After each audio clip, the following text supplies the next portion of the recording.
Hey guys, welcome back to the channel. Last season we saw flashes of what could be legendary.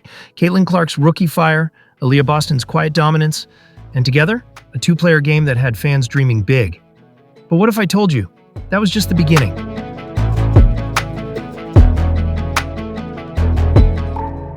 Because now, in year 2, Indiana Fever head coach Stephanie White isn't just bringing them back together, she's turning things up. Aliyah Boston, the dominant forward with touch, strength, and incredible IQ, is about to get the ball in her hands more than ever before.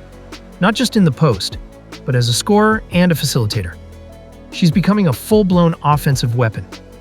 And then there's Caitlin Clark. Still sharp, still fiery, but now she's focusing on channeling that energy in smarter, more impactful ways.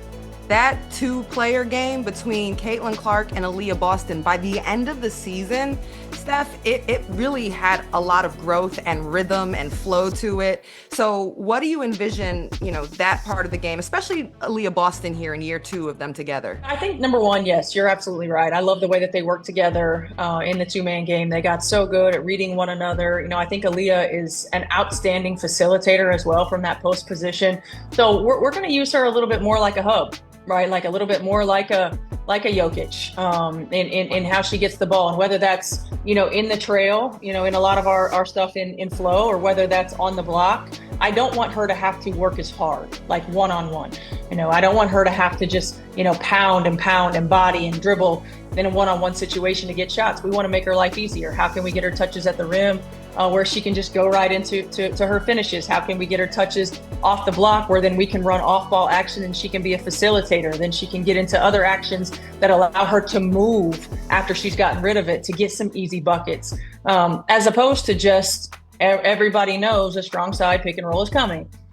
So a little bit more movement, a little bit more usage in her in terms of facilitating, and a little bit more versatility in her game. I mean, challenging her to become a consistent, doesn't have to be high volume, but a consistent three-point shooter, like looking for those, being able to use other aspects of her game outside of just pounding with her back to the basket. As head coach Stephanie White just said it herself, less tax, same fire. That's the blueprint for Caitlin this season. Coach White knows Caitlin's edge is her superpower, but now she's focused on helping her channel that energy at the right time in the right moments. Caitlin Clark was on an alternate broadcast with Diana Taurasi. She's got a goal and she wants to have less technical fouls. That's a good goal. And she plays with such passion and fire. And of course, sometimes that spills over, and sometimes that can, show very visibly, but a lot of times the passion is good. So what's your immediate reaction to that? My initial reaction is look, momentum changing technicals we can't have. The unnecessary ones, we can't have. Having conversations about what it means to show your fire and you don't want to take any of that away, because that's what makes her special, right? But to channel some of that, in a way that may not hinder our team. The margin for error in this league to win a championship is so small. And if one technical in a game changes the momentum and causes you to lose it, that's big.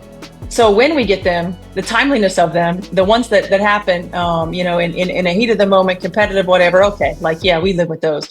It's the nagging ones, right?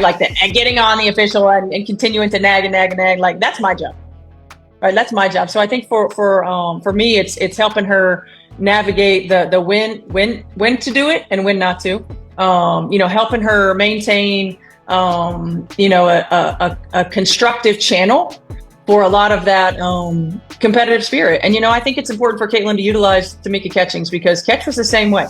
Oftentimes our greatest strength can sometimes be our greatest weakness, right? That fiery, competitive, is the reason that you're so successful. But sometimes it can hurt depending upon the timing of it. And I think just being honest with her about certain times, it's time to kind of chill, or hey, yeah, go ahead, or I'll get this one.